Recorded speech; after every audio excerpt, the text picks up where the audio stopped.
Hey guys, it's Jay from the top of Coxey's Mountain. I'm not gonna lie, this is the second time I've shot this video. I did the whole thing from the top of Coxey's Mountain. All the clouds were behind me. It's really foggy here today. It was an awesome video, except it sounded like this. Scarily, you can't really shoot a video in a windstorm. I had no idea.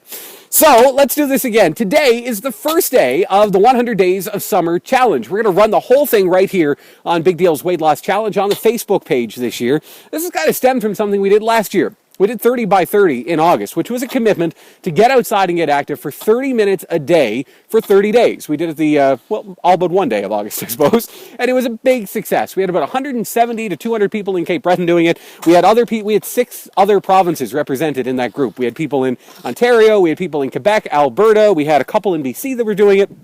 And it's really, really simple. You make a commitment to yourself and to the group that you're actually going to follow through every day and get outside. So really, that's only half the equation, though. There's a whole other side of this that I saw the group start to tackle on their own last year.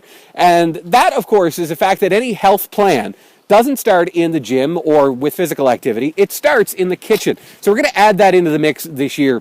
The 100 Days of Summer Challenge focuses on 3 different commitments from you. The first commitment is to eat consciously. That means making a meal plan, sticking to it, and journaling what you eat. And you can do that however you want. You can keep, I have a work page that I'm going to upload that you can download and use every day for the 100 days. Or you can just get a scribbler, keep it on your table, write down everything that you eat, or use an app. You know, if you're a geek like me, go ahead and use MyFitnessPal. You scan barcodes right off the food as you're eating it, and it will track everything for you. But don't make tracking the food be about something it's not.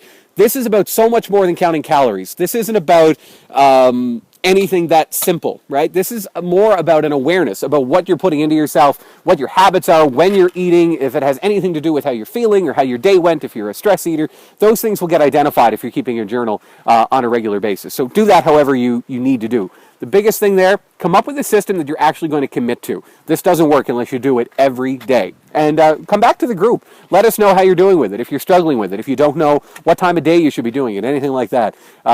It's all about accountability and consistency, and hopefully this group is going to help us do that. The second commitment you have to make is to get outside for a minimum 30 minutes a day. I don't care if it's foggy and rainy like it is today. I don't care if it snows in August.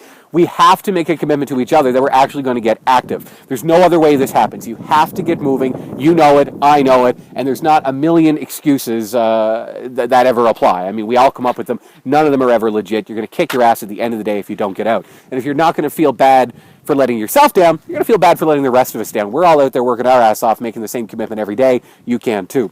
And the third commitment that you need to make if you want to be a part of this is to enjoy the support of the group. You got to be active. You got to be engaged. Nobody can do this alone. I mean, the reason I started the 30 by 30 challenge last year was by the time I got to late July, I was about 100 pounds down, and every pound of that I lost, I absolutely felt like I lost with you and because of you, because you were holding me to account every day. We were here on Facebook. You were in my real life. You know, it saddens me that there are people out there tackling something as important to their actual life as their health and as their weight, and that they're doing it alone, or worse, that they just feel alone. So the third commitment is to be honest about your goals. You know, be really honest with yourself and those around you that this is something you're doing. I really don't think anybody can make a commitment to health and succeed and do it quietly. You got to be big and loud about it, because then you'll hold yourself to account, and you'll have the support of people in your life who maybe don't even realize that you're not happy with the way you are, who, you know, there's no failure in admitting that you want to improve. There's no failure in that at all. There's only honor. So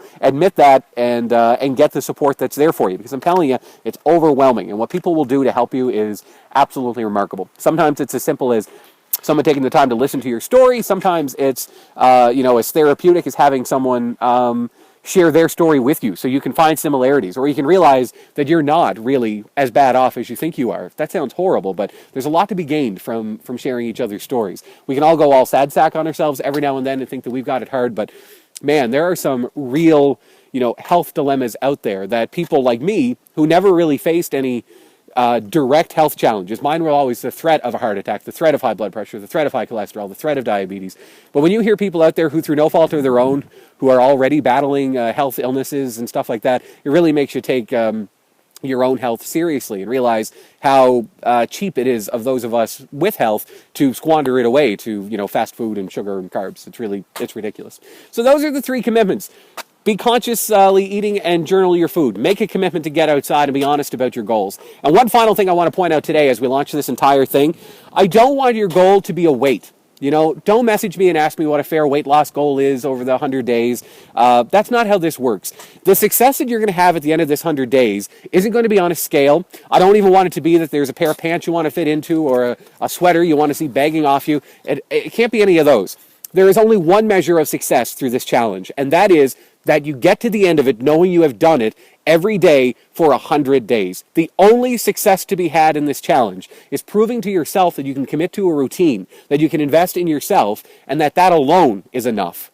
You know, it's not physical, it's not cosmetic, it's not about losing weight or getting in clothes. All of that will come if you focus on you. Make the commitment to you, commit to the routine, and enjoy the success that will absolutely come as we share these 100 days of summer. See you online.